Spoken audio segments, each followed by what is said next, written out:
Hi, it's Vic. Welcome back to my channel, and today I'm taking you through the process on how I created this card. So I'm using uniquely creative products today. So this is the Dino Raw Clear Stamp Set, and this is from the June Stamp and Colour Kit.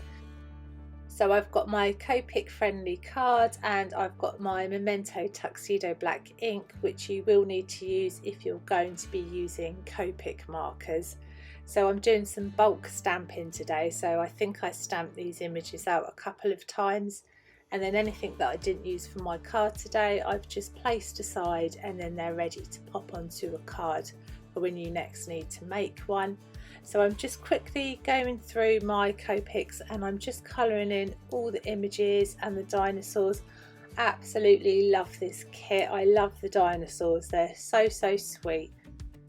So the card I'm making today, I'm going to be taking you through the process on how I create my scenes. So I like to do some ink blending, I always do die cutting, and then of course the stamping and colouring. So I hope it will help some of you that might struggle when you're trying to build up a scene for your card. So I've just finished up my Copic colouring here. I've then got the coordinating dies. So I always place these on top of my stamped images, and then I just use a piece of washi tape to secure this down, and that will stop your dies from slipping when you're running them through your die cutting machine, and then they're just really easy to pop out afterwards. So I'm going to go ahead and use the cutting dies to die cut out all my images, and then once they're ready I'm going to be moving on to the background. So I've used the Stitch Nesting rectangle die, and I've just got some plain white cards, and then I'm going to be doing some ink blending for the background. So for this I've used the Scene Builder Clouds and Grass mark making stencil, and then I have a couple of blender brushes, and then I've popped up the inks that I've used on the card today. So I didn't actually apply that much ink onto these because I wanted to keep the colour quite light, but what I'm doing here, I'm just gently applying the ink, moving the stencil down, applying the next colour, and then I'm bringing the colour up to the previous colour so that the whole sky is blended together.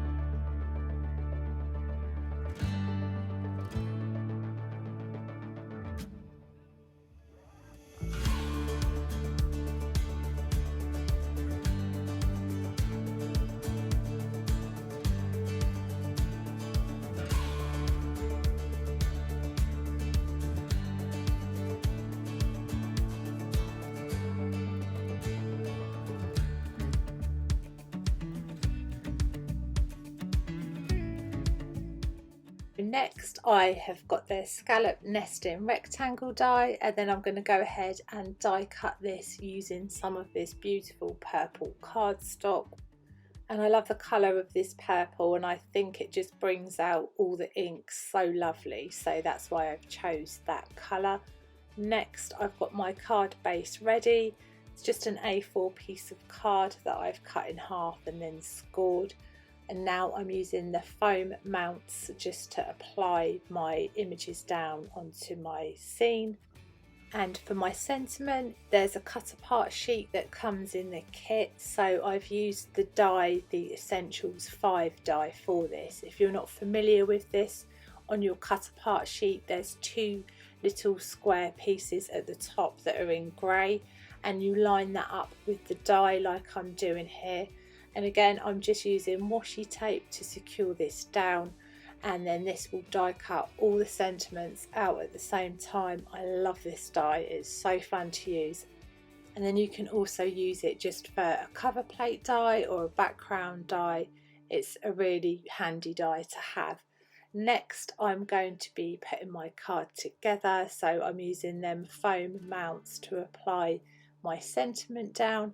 And then to adhere my card, I've just got some thick double-sided tape, so I'm going to go ahead and pop this onto my card, and then that completes the card. So I hope you found the video helpful, and I hope you find it helpful if you are struggling on making scenes for your cards. Let me know if you enjoyed the video, and if you did, I'd love to have you join me by subscribing. Thank you so much. Take care. Bye.